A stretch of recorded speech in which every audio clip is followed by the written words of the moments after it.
नमस्कार दोस्तों, मैं हूं आपका दोस्त और सखा मित्र जुगानी। आप देख रहे हैं ज्वाइन टॉक्स और आप देख रहे हैं अपना फेवरेट शो चाय पर चर्चा। चाय के साथ साथ आज है चने पर भी चर्चा, क्योंकि मेरे को कहीं जाना है तो फटाफट उसके बाद में कर देते हैं। आज हम देखेंगे एक्चुअली क्या है ना, म्यूचुअल फंड के इन्वेस्टर्स बहुत सारी गलतियां करते हैं और 2025 अब आने वाला है। तो ऐसे समय में देखिए, चाय और जो है चने से आप लोगों ने मानना, अपना बुरा नहीं मानना, अपना परिवार है, खाते पीते अभी बात करते रहेंगे। तो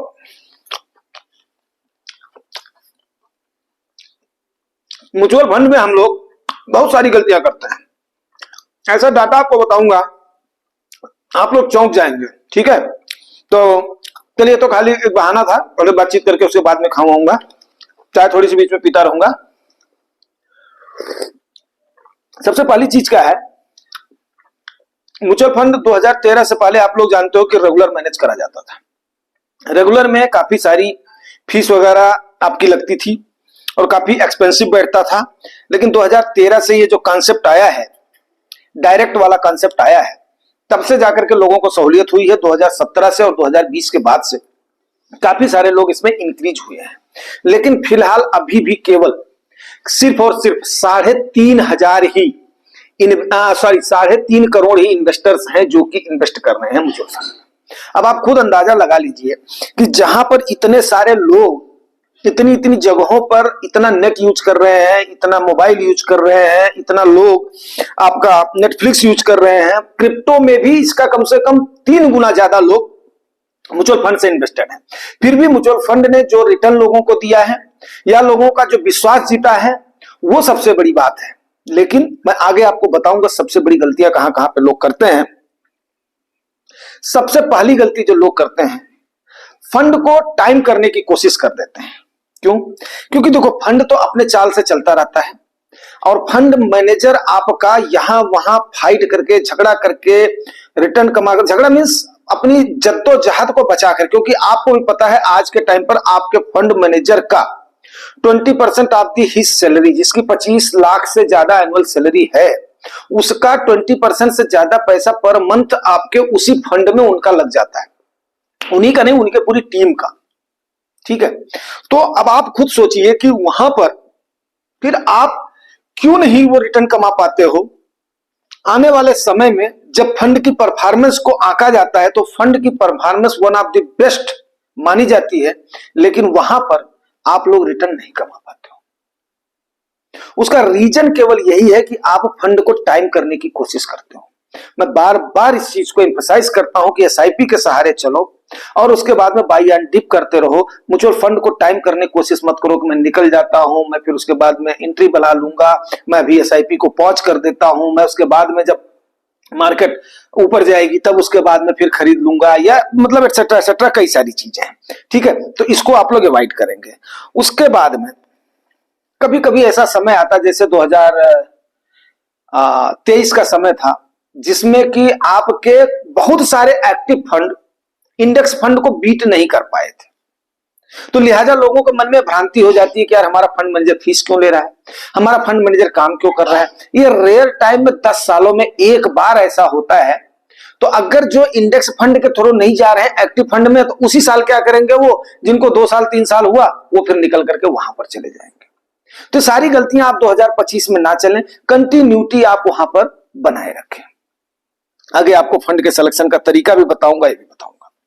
और सबसे बड़े दुख की जो बात है, फंड को चलते हुए हो गया 10 साल हो गया, 15 साल हो गया, लेकिन उसमें जो इन्वेस्ट करने वाले होते हैं उनका अगर आप एवरेज टाइम देखोगे तो उनका केवल 2.4 ईयर ही हो पाता है। फॉर एग्जाम्पल मैं बताता हूं कि हमारे साथ में भी एक भाई साहब थे, वो हमेशा क्या करेंगे, क्रिटिसाइज करेंगे। फिर गुजरात बंधु सर ने बोला कि किसी को भी आपको तवज्जो देने की जरूरत नहीं है। शर्मा जी ने बोला, कई लोगों ने बोला आप अपने काम करते रहो। वो उनका नाम ही वही था, सबका बाप करके उनका वो वही था, अपना चैनल ही था। तो चलो ठीक है, जो भी था नाम वगैरह उन्होंने दिया था, उससे हमें नहीं लेना देना है। लास्ट में जब ये 2 महीने की रैली आई तो वो बरसाती मेढक के जैसे, मतलब मैं उन्हीं का एग्जाम्पल नहीं दे रहा हूं, मैं जो है नहीं कर रहा हूं, तो बरसाती मेढक के जैसे आए और उसके बाद में टर टर करके बोले ये तो बहुत रिस्की है, मैं अपना बेच बाच करके जा रहा हूं, भाग गए। तो उसी टाइप से बहुत सारे लोग, वैसे तो हमारे में से तो हमने इतनी मेहनत करी, आप लोगों ने देखा होगा काफी सारी मेहनत करा है कि ताकि लोग उस जद्दोजहद से बच पाए, लोगों को वहां से निकाला जाए। आने वाले समय पर हमें ये तो था ही भरोसा कि ये ज्यादा लंबा समय तक नहीं चलेगा, लेकिन कहीं और लंबा चलता तो शायद ये जिम्मेदारी और बढ़ जाती। हो सकता है कि मतलब फिर भी मैं मेहनत में पीछे नहीं हटता। तो ये सारी चीजें हैं कि कम से कम 2.4 ईयर कोई एवरेज का टाइम होता है। इससे बढ़िया तो आप किसी एफडी में डालो, सेफ इंस्ट्रूमेंट में डालो, जमीन वगैरह में डालो, गोल्ड वगैरह में डालो, फिर आपके लिए मार्केट नहीं बनी है। ठीक है। उसके बाद में जैसे आपने देखा होगा कि लास्ट के 3 सालों में आपके फंड्स ने कमाल का रिटर्न दिया, स्पेशली आपके स्मॉल कैप ने खूब रिटर्न दिया है। और उसको देख करके लोग आए हैं और उसको मान लिया, उनके माइंड सेट में बन गया है कि ये समय इतना ही रिटर्न मिलेगा, इतना ही ग्रोथ मिलेगा। लेकिन मेरे ख्याल से ऐसा पॉसिबल है क्या? अब उनको पता होना चाहिए, यही बात हमने कहा था कि एवरेज आउट भी हो जाता है। वहां पर हमें कई बार समझाना पड़ा, कई लोगों को, अच्छे अच्छे इन्वेस्टर्स को समझाना पड़ा है कि भाई एवरेज रिटर्न जा सकता है, निगेटिव में भी जा सकता है। तो आपको हर साल नहीं, हाँ 10 साल का, 15 साल का जो एवरेज रिटर्न होता है, जैसे सपोज करो कि निफ्टी 50 का, मैं भी कितनी बार बोलता हूं कि निफ्टी 50 ने इतना रिटर्न दिया हुआ है, लेकिन वो ये जरूरी नहीं है निफ्टी 50 ने उसी बीच में माइनस में भी एक आध साल में जो रिटर्न दिया हुआ है। किसी साल में 20% दिया हुआ, किसी साल में 8% भी दिया हुआ है, किसी साल में 14% दिया हो, किसी साल में माइनस दिया हो। तो एवरेज आउट करोगे उसको तब वो 12%, 12.5% आपका निकलता है निफ्टी 50 का। तो उम्मीद कर रहा हूं इस बात को आप समझ रहे होंगे, अच्छे से समझ रहे होंगे। ठीक है। अब जो लोग ऐसा रिटर्न देख करके आए थे, वो अभी क्या है, 2 महीने का 3 महीने भी अभी नहीं हुए हैं और यहां से निकल करके भागने सोच रहे हैं। बहुत सारे लोग तो भाग भी गए, मतलब हमारे में से नहीं भागे होंगे, क्योंकि हम तो इतनी मेहनत कर रहे हैं रात दिन, आपको हर स्ट्रैटेजी, हर फंडा बताने की कोशिश कर रहे हैं। लेकिन जब लैक ऑफ, एक तो एक्सप्लेनेशन हो जाएगा, लैक ऑफ, उसके बाद में जितनी हैसियत नहीं होगी उससे ज्यादा मार्केट में इन्वेस्ट कर देंगे, फिर वहां वो कहां से सरवाइव कर पाएंगे भाई? बाकी तो खर्चे भी तो मीट करने हैं, महंगाई रोज बढ़ती जा रही है।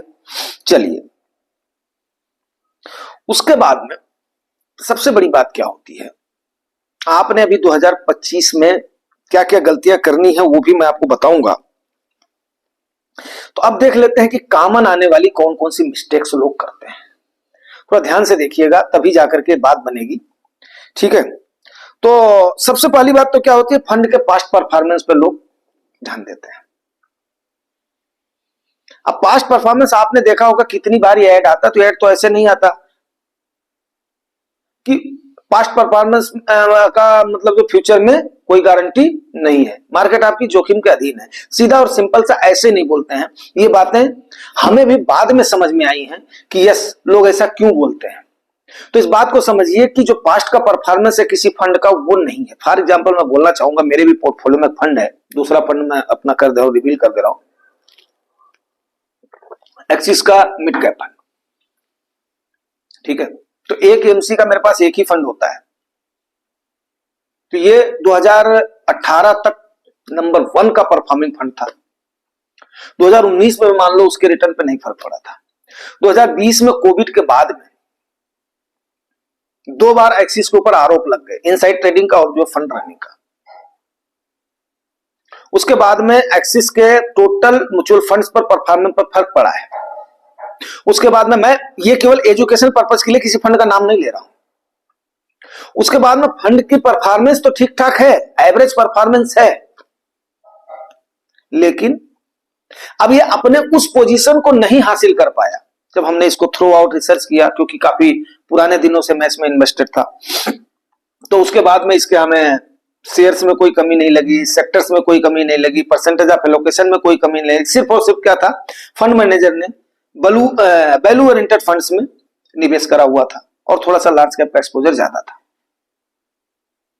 तो इसका मतलब ये नहीं कि जो है वो फंड खराब हो गया, परफॉर्मेंस उसकी थोड़ी सी वीक हुई है, एवरेज परफॉर्मेंस हो गई। ठीक है, एवरेज सही, कभी कभी क्या होगा, बिलो एवरेज हो जाएगा, बट मेरा माइंडसेट क्लियर था। अब उस समय मैं देखता, यार फलाने मिड कैप ने इतना रिटर्न दिया, फलाने ने इतना दिया, वहां जाता, मैं न जाने कितने सालों से इसके साथ बना हुआ, आने वाले समय में भी न जाने कितने सालों तक इसके साथ में बना रहूंगा। यस, डेफिनेट है, क्योंकि मैं उसके शेयर्स को देख रहा हूँ, परसेंटेज ऑफ एलोकेशन को देख रहा हूँ, सेक्टर को देख रहा हूँ, आज नहीं कल तो परफॉर्म करेगा। तो मतलब क्या है कि फंड के सिलेक्शन के समय पर आपने अगर ये सोचो कि इसने पास्ट परफॉर्मेंस 2018 तक जितना दिया था यार, 6 साल हो गया, 2024 आ गया, 25 आ गया, इसने वहां तक तो दिया ही नहीं कोविड के बाद में। अरे भाई उसके बाद में इसने मेरे को कितना दिया है या पीछे कितना दिया है, वो सारी चीजों को जब एवरेज आउट करता हूं मेरा ठीक ठाक रिटर्न मिल रहा है, जो कि ऑन एवरेज उसको देना चाहिए।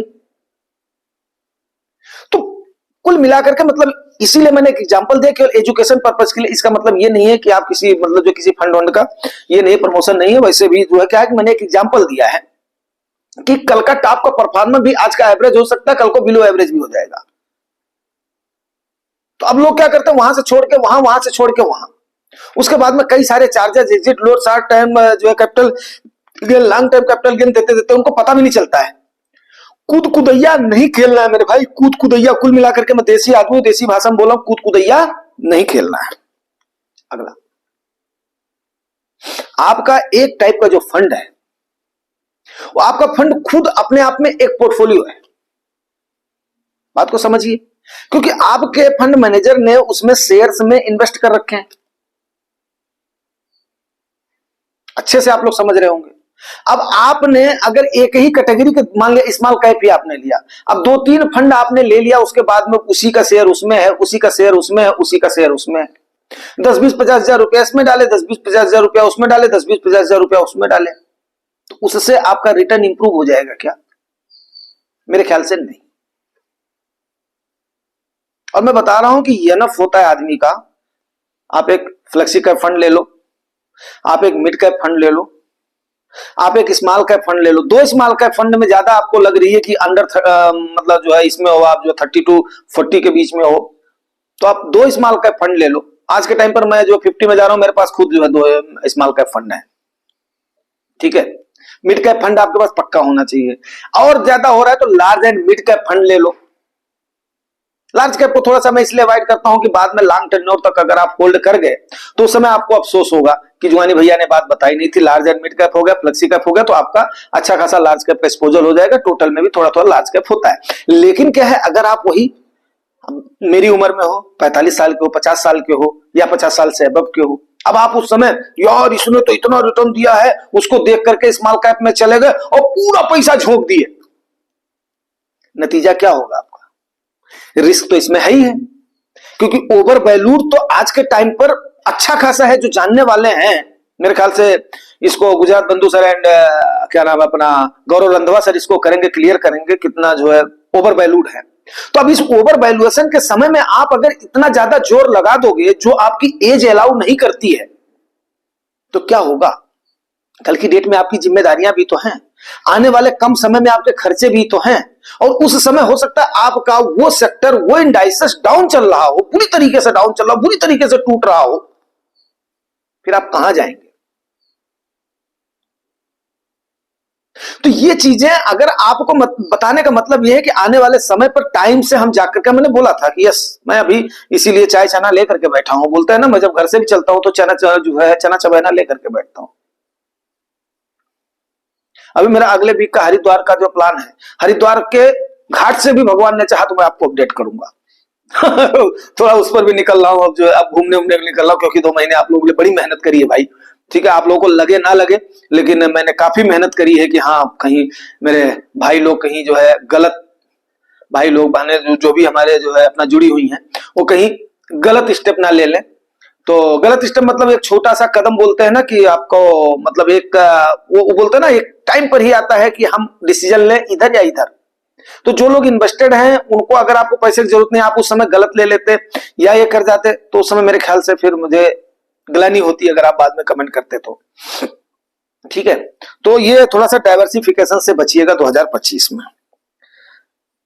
ठीक है, अब उसके बाद में सीधी सी बात है, अब हम भी इस चीज को बोलते हैं यार, आपके लार्ज कैप ने इतना जो है रिटर्न दिया है, आपके मिड कैप ने इतना रिटर्न दिया है, लार्ज एंड मिड कैप ने इतना रिटर्न दिया, उसने इतना दिया है। तो ऐसे करके कई सारे इन्फ्लुएंसर्स उन बातों को बोलते हैं। अब बोलते हैं मींस वो आपको डाटा में भी दिखता है, ऐसा तो नहीं है वो बोलते हैं तो वो नहीं है। लेकिन वहीं पर जब आप उसका डीप एनालिसिस करोगे रोलिंग रिटर्न देखोगे, आप उसका एनुअल रिटर्न देखोगे, आप उसका सीएजीआर देखोगे, आप उसकी मतलब ये देखोगे, हर टाइप का जब रिटर्न उसका आप कैलकुलेट करोगे, डे टू डे रिटर्न से कंपेयर करोगे, तब आपको समझ में आएगा कि यस यार, आने वाले समय पर ये एवरेज आउट होकर के ये होगा। और किसी किसी साल में क्या डेढ़ साल 2 साल तक तो फंड ने जो है परफॉर्म ही नहीं किया है।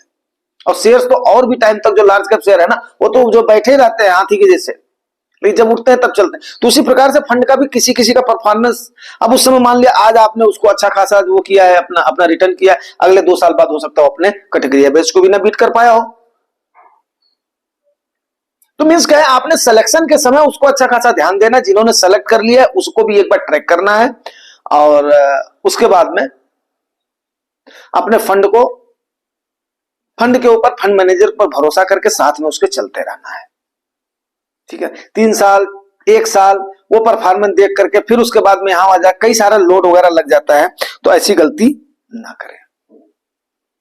ठीक है, उसके बाद में क्योंकि लोग यहां पर क्या होते हैं ना, एफडी वाला माइंडसेट कर लेते हैं कि यार मतलब इतना % दिया है तो आने वाले समय में मान लिया जो है जुआनी भैया ने बोला है मिड कैप फंड है तो 17% बोला है, तो ये तो जो 15 तो मेरे को दे ही देगा, 13 तो दे ही देगा।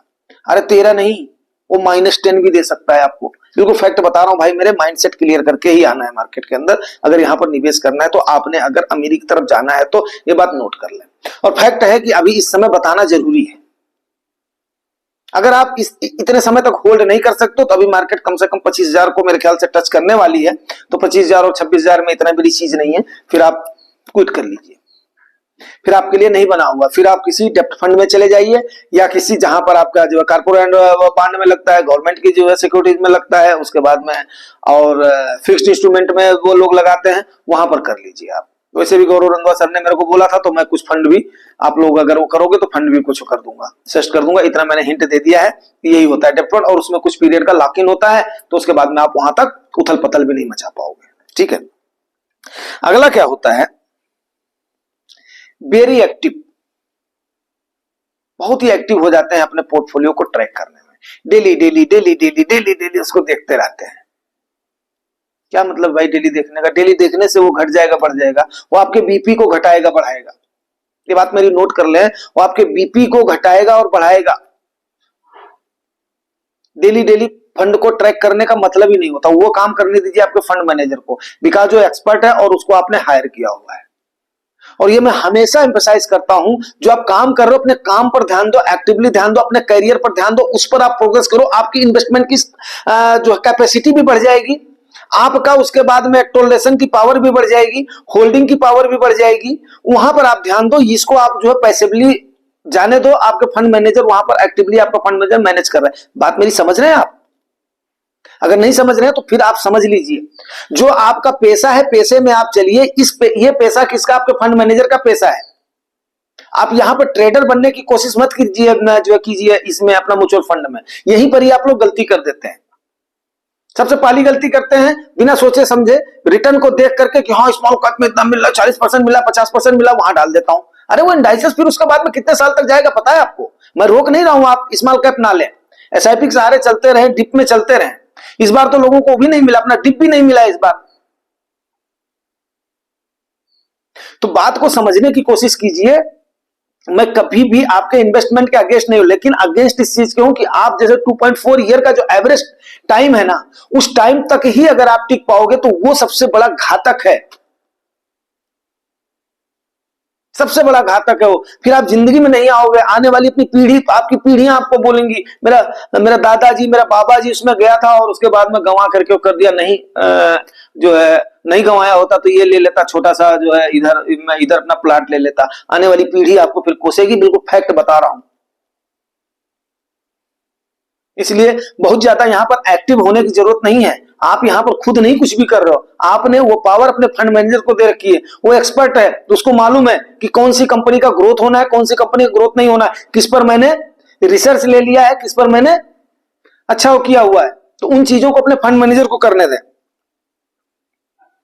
ठीक है, तो बाद में बहुत बड़ा रिटर्न देख करके अट्रैक्ट हो जाना। बहुत बड़ा रिटर्न देख करके, मैं फिर बोल रहा हूं, मैं स्मॉल कैप के अगेंस्ट नहीं हूं, लेकिन जो इस समय स्मॉल कैप की वैल्यूएशन है, आप क्या समझ रहे हो? स्मॉल कैप की कंपनियां इस समय क्या उतना क्या परफॉर्म कर रही हैं?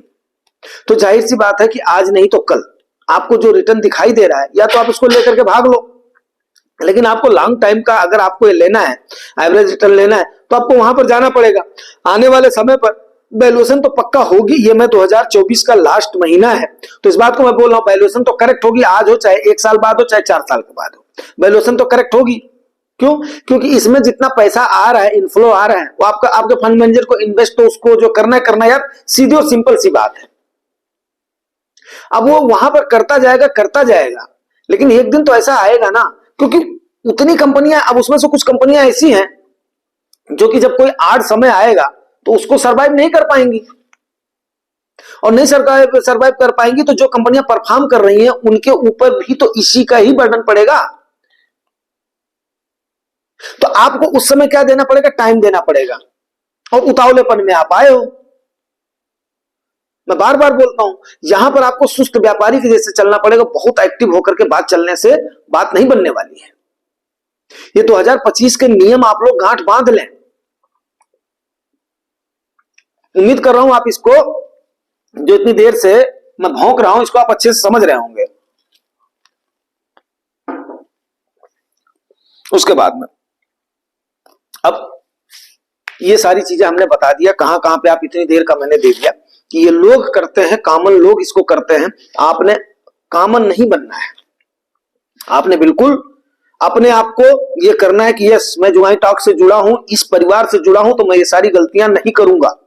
आने वाले समय में आपके लिए बहुत अच्छे अच्छे सलाह मैं लेकर के आऊंगा, लेकिन मैं जो समझा ही तो सकता हूं। आने वाले समय में जो खास करके नए लोग आ रहे हैं या बाकी लोग भी जो हैं, आप अपना एक्सपेंस रेशियो पक्का चेक करें।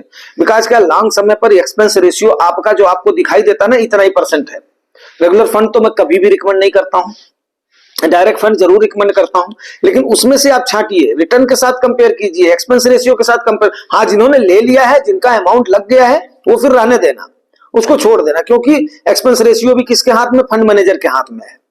तो उम्मीद कर रहा हूं बात मेरी समझ गए होंगे। तो ये आपके कारक हैं, टीआर रेशियो जो टोटल एक्सपेंस रेशियो हो गया। दूसरा एग्जिट लोड, पक्का एग्जिट लोड लगता है। हाँ, कुछ फंड बिल्कुल भी 15 दिन का अलाउ कर देते हैं। जैसे मेरे पास एक जो है टेक्नोलॉजी फंड है, उसमें मैं जब चाहूं 15 दिन के बाद में जो एग्जिट कर सकता हूं, कोई भी एग्जिट लोड नहीं है। लेकिन शॉर्ट टर्म कैपिटल गेन, अब कैपिटल गेन टैक्स तो होता ही, आपको पता है 2 टाइप का कैपिटल जो गेन टैक्स होता है, short term capital gain, long term capital gain. अगर आपने 1 साल से पहले जो है रिडीम करा है तो सरकार आपसे 20% के हिसाब से जो आप प्रॉफिट कमा रहे हो उस पर ले लेगी। अगर आप 1 साल के बाद में किया तो 12.5% उस पर आपसे सरकार ले लेगी। तो जब आपको बहुत जरूरत ना हो तो अपने प्रॉफिट को भी क्यों आप निकालोगे? क्योंकि आपने वही पैसा डाला जो आपको लंबे समय पर होल्ड करना है। तो ये सारी चीजें हैं जिनको आपने करना ही करना है। अभी 2025 आ रहा है तो ये सारी चीजें बताना बहुत जरूरी है, ठीक है। उसके बाद में ये सारी चीजें आपका, ये 3 टाइप का खर्चा आपके उसमें लगता है, तो खर्चे पर भी वो करें। जिनको खर्चा जो नहीं देना चाहते हैं या जो 50-60 के पेटे से ऊपर हैं, जैसे मैं मान लिया, मैं तो पहले क्लियर कर दिया हूं कि मैं 55 का होने के बाद में या 60 तक पहुंचते पहुंचते फिर मैं इंडेक्स फंड की तरफ मूव करूंगा और वहां से फिर एसडब्ल्यूपी शुरू करने की कोशिश करूंगा या किसी बैलेंस एडवांटेज या हाइब्रिड फंड में तब जाने के बारे में सोचूंगा। तो मेरी स्ट्रैटेजी जो है वो मैं आप लोगों से बोल देता हूं। बाकी किसी के लिए जोर जबरदस्ती नहीं है कि भाई मेरे कि इतने साल में जाने पर, इतने साल में करने पर, सिर्फ और सिर्फ मेरा ये सलाह मात्र होता है। अब मैं उसके बाद में हो सकता है कि आपकी समझ हमारे से बेटर हो, तो उस पर भी मैं वो नहीं करना चाहता हूं। तो ये सारी चीजें थी 2025 में। हाँ, एक चीज जरूर बताऊंगा कि आपको जो मैं बार बार बोलता हूं, 100 - एज का फार्मूला फंड के सिलेक्शन के दौरान जरूर रखें। अगर आपने फंड ले लिया है तो उस फंड में डाइवर्स जो इन्वेस्ट करते समय जो आप अमाउंट इन्वेस्ट कर रहे हैं, वो अमाउंट जितना भी आप कर रहे हैं वो अपने 100 - एज के मुताबिक ही मेरे भाई इन्वेस्ट करें। उस इंडाइसेस में उतने में जाए। पीछे मैंने वीडियो बनाए हुए हैं, लेकिन आने वाले समय पर भी मैं काफी सारे आपके लिए वीडियोज लाऊंगा इस टाइप की जानकारी वाले। अगर ये सारी जानकारियां ठीक लगती हैं तो यार आप लोग भी थोड़ा अपना प्यार दुलार बनाए रखो। Thank you very much.